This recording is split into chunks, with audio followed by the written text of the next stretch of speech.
Lo, ang dami ko ng hair fall. Hindi siguro ako yung sa shampoo ko. Wala, may naligaw. Ayan kasi, hiram kayo ng hiram ng suklay ko. Tingnan nyo, oh, may naligaw na. Hala, may lisa na ako. Hala. Ay! Hello, my dear. Kumusta? Hello, my dear. Hello. Kanina ka pa dyan? Hindi ka kasi nagsasalita eh. Sinasabi ko eh. Teka lang, ayusin natin. Hello, my dear. Hello. Ayan. So, nasa na tayo nun? Second half of December. No, December 15 hanggang sa katapusan, general reading tayo mga my dear, ha? Tingnan natin, my dear, kung ano mga excited kaganapan at kung ano-ano pa na maaari mo makasalubong sa'yo. Second half of December, December 15 hanggang sa katapusan, general reading to mga my dear Gemini. First card natin dito is yung ating emote na card. We have here the Five of Cups. Kung makikita mo, my dear, yung ating character o yung ating person sa ating card, nakatingin lang siya dun sa tatlong cups, which is, masyado kang nakafocus, my dear, sa mga bagay na posibleng gusto mong gawin na hindi siya matutuloy. So, clear indication to, my dear, na merong mga delay. Meron ka mga gustong gawin, meron ka mga gustong bilhin, meron ka mga gustong puntahan, na madidelay siya. No, parang yung mga eksena na yun, my dear, kasi hindi mo siya makukuha, parang matatakpan niya, my dear, lahat ng magagandang mangyayari sa second half of December. Okay? Kung makikita mo rin kasi, Five of Cups, yung dalawang cups nasa tabi niya. Ayan o. So, ibig sabihin, meron mga magagandang mangyayari, hindi mo lang siya na-appreciate kasi mas nakatingin ka doon, my dear Gemini, sa mga bagay na hindi mo na-achieve o hindi mo nagawa. Okay? Samahan natin yan, my dear. Oops. Oh, the Devil card.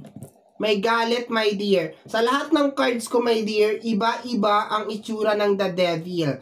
Itong card na to, my dear, is specific siya, my dear, sa puso. Okay? Kasi kung makikita mo, my dear, puso yon. Ayun, nasa baba, oh. Tapos, parang yung ugat ng puso, binalot ka, and you have the wings over there. So, pwede kang makalipad. You can be free. Pero, posibleng may galit. Okay? May galit. Ayan, oh. So, posibleng, my dear, yung isang factor o yung isang area, my dear, kung bakit ka nagkakaganyan is nagagalit ka.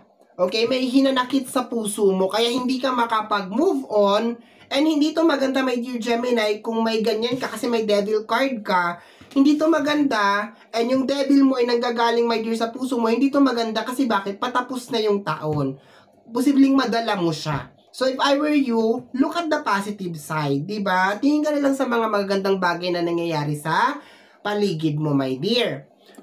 Dami talagang lagas. Seryoso ako. Daming nalalagas na buhok sa aking piluka. Okay. So, let's go. Posible din may na nasaktan ka, na-hurt ka, ganon. And matatakpan nitong emotional energy na nanggagaling sa puso mo yung mga magagandang bagay na mangyayari sa second half of December. Okay? We have here the High Priestess. Normally, pag lumalabas ang High Priestess, may kinalaman lang to talaga sa katotohanan, the revelation, paglabas ng katotohanan. So, posible, my dear, na meron kang mga bagay na kailangan mo na talagang tanggapin, kailangan mo na talagang, 'di ba, i-embrace na yun talaga yung totoo, 'di ba? The damage has been done, nangyari na ang nangyari.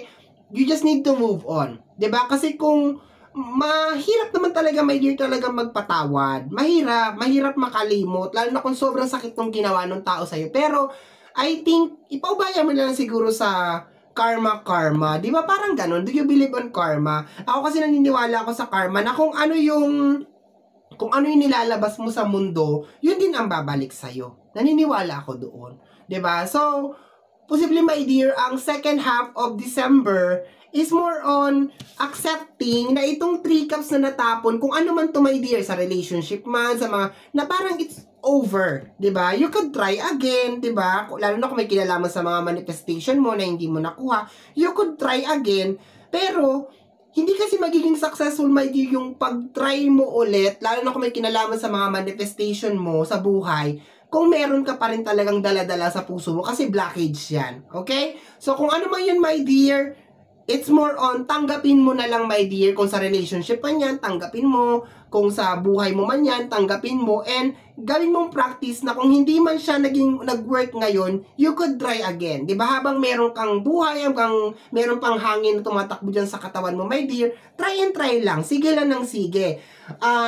Magagaranteed na magiging successful yung gagawin mong hakbang sa susunod na taon, which is 2024, kung maki-cleanse mo to, malilinis mo to, kasi pakiramdam ko kaya ka nag-emote over there sa ating 5 of Cups is because may galit sa loob ng puso mo, my dear. And may kinalaman to sa katotohanan, okay? Or baka meron kang nalaman or something like that, okay? So, let's go tayo, my dear. Next card, kasama ng ating High Priestess, katabi ng ating High Priestess is the 5 of Swords, energy ng paghiganti. Naintindihan kita, my dear. Kung if just in case nasaktan ka, if just in case meron mga tao na parang hindi ka napahalagahan or na-take advantage ka or something like that, naintindihan kita kasi minsan sa buhay ko nangyari din yan. Pero lalong mas bibigat ang buhay mo, my dear, kasi kung hindi ka pa talaga nakaka-get over. Kasi posible yung tao na yun, kung sino man yun na nanakit sa'yo o kung ano man yung eksena na yun, tapos na talaga siya, energy na siya ng past. Kasi pag nilagay natin siya, my dear, sa energy ng past, we just need to learn. Kailangan lang natin matuto from the past. Pero hindi ibig sabihin na, di ba, kailangan natin siyang dalhin every time. So, medyo malalim to, my dear. Kung ito yung magiging energy mo, my dear, second half of December, there's a tendency, my dear, na maalat ang 2024 mo. So, remember that this is more on a spiritual guide. So, just in case nararamdaman mo yung galit na yan, I think, i-reverse psychology mo siya, intindihin mo na lang yung sitwasyon kung bakit nangyari yun, and then acceptance na lang, my dear, no? Tingnan natin, kasi meron energy ng paghiganti sa energy ng 5 of Swords, parang we are not over, hindi pa tayo tapos. Makikita mo dyan, nilagay niya yung butterfly doon sa jar. And at the same time, yung representation din ng butterfly is parang representation din ng the devil, na parang hindi ka makalipad o hindi ka makamove on because of galit. Parang ganun, masyado kang kinakain ng galit. Alam ko, my dear, mahirap talaga na makareceive ng confirmation sa lahat ng hinala mo. Mahirap talagang alam mo yun, yung parang katotohanan na talaga nasa harapan mo. Pero ganun talaga ang buhay, my dear. You need to be thankful na at least tapos na siya, mag-end na siya, wala nang lukuhan, alam mo na kung ano yung totoo. Parang ganun, okay?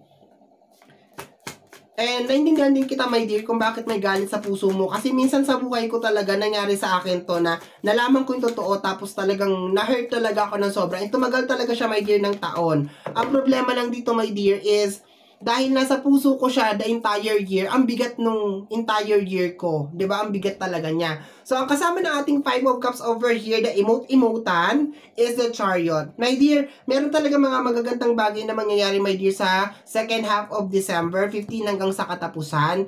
Sa tingin ko, my dear, doon ka na lang siguro mag-focus, 'di ba? At kung sino man yun yung, pakiramdam ko may nanakit talaga sa'yo, my dear, no? Yun ang pakiramdam ko. Saglit lang. Ayan. So, we are back. Nag-sign kasi ng low battery yung cellphone ko. Ayan. So, chinarge ko na lang siya. So, my dear, meron mga magagandang bagay na mangyayari sa second half. And I think mag-focus ka na lang doon sa mga magagandang bagay na yun. Kasi may Chariot ka naman eh. Dapat move forward ka lang. Dapat hindi stuck yung energy mo. Dapat mangarap ka. 'Di ba? Magtatapos na yung taon. Dapat positive energy tayo, my dear. Okay? Kapartner ng ating The Devil card. Ayan. Nag-sign kasi yung cellphone ko na low battery daw siya. So, kailangan niyang i-charge. Kasama niya is the 7 of Cups. Posible naman yung iba sa inyo, my dear, hindi tao yung tinutukoy dito. Posible may kinalaman sa mga manifestation mo na hindi mo nakuha. My dear, uulitin ko, habang may buhay ka, habang may hangin na umiikot dyan sa katawan mo, my dear, kung hindi mo man siya na-achieve this year, manifest mo siya ulit next year. Okay, 2024. Kasi kung talaga magpo-focus ka lang dyan, my dear, alam ko nakakapagod. Nakakapagod mag-manifest ng ma-manifest. Pero, ganun talaga baka hindi ka pa talaga ready to achieve or to receive yung kung ano mo yung minamanifest mo. Maybe next year, di ba? But dito kasi, my dear, tinitingnan natin yung blockage, di ba?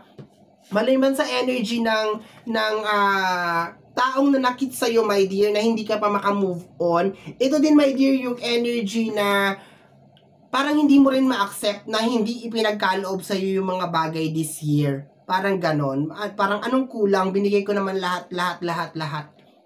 Ganon talaga, my dear. Kasi, minsan may mga bagay na kailangan mag-undergo talaga ng process or hindi pa talaga siya panahon para sa'yo. Pero as long as maging consistent ka talaga at maging focus ka dun sa bagay na kung ano yung gusto mong mangyari and then aalis ka sa mga distraction, di ba? Okay tayo dyan. Okay tayo dun. Okay? Let's go tayo. We have here the 8 of Wands. Okay? Posible din, my dear, na second half of December, meron ka rin mga malalaman, my dear, na makakapagpaparalyze sa'yo. Meron ka mga malalaman, kasi this is the message of the universe. Partner niya yung ating High Priestess, na posibleng magbigay sa'yo ng pakiramdam na ganito. Yung matakpan lahat ng mga magagandang bagay sa paligid, my dear. Yung nakukuha ko kasi na energy is dalawa, no? Posibleng nangyari na sa'yo to, dala-dala mo until now. Yung mga bagay na hindi mo na-achieve, hindi mo nagawa, parang nagkakaroon ka ng hopeless na energy. Or yung mga tao na nanakit sa'yo, nanduduong ka pa rin. Remember, you have here the devil. Okay? Pero, posible din, my dear, na parating pa lang to. Confirmation, my dear. No? Na, isi ganito, siya pala yung sumasabutay, ganyan, hindi niya pala ako mahal, or something like that. No? Meron mga eksena na magpaparamdam sa'yo ng 5 of Cups, okay? Next card natin, my dear, last card, second to the last, kasi may bottom deck of the card tayo. Yung paghiganti na energy, the 5 of Swords.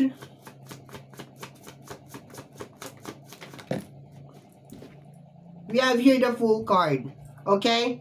So, may namumuong galit, my dear, talaga sa'yo. No? May namumuo na yung energy niya is more on namumuong galit at the same time parang meron kang gustong patunayan. Parang ganon. Parang ito yung sinayang mo, parang something like that, no? Pero sinasabi dito, my dear, you just need to move forward, okay? Bottom deck of the card is the 2 of Cups, okay? This is more an connection, my dear, na posibleng nag-uusap kayo, magkarelasyon kayo, pero ang daming lihim na nangyayari sa connection ninyong dalawa o sa pagsasama ninyong dalawa. Yun ang nakukuha ko dito, my dear. So, marami din ang revelation, second half of December, marami din ang confirmation, and there's a tendency, my dear, na makaramdam ka, my dear, ng matinding kalungkutan, and then meron mamuo na galit sa puso mo, second half of December, or lalo pa tong mag-worse, second half of December, my dear. Okay? So, my dear, advice lang, friendly advice, nag-focus ka na lang on moving forward, manifesting, at kung ano may mga bagay na nawala sa'yo, don't worry, ibabalik yan sa'yo ng universe as long as maging focus ka lang at maging dedicated ka lang doon sa mga bagay na gusto mo. And of course, tanggalin ang negative energy sa puso natin kasi yan ang number 1 blockage kung bakit tayo inaalat or yung sinasabi nga nilang minamalas. Okay? So, my dear, yan ang reading mo para sa yung second half of December 2023. Somehow, my dear, kung nagustuhan mo to, especially kung napadaan ka lang, don't forget to subscribe. Pakiclick mo ang notification bell para ma-update ka sa aking mga upload. And free to like, free to share, free to comment sa lahat ng ating mga videos. Once again, my name is RJ, also known as Apple J. Maraming salamat po. And until next time, bye-bye! Thank you, my dear. Maraming salamat po.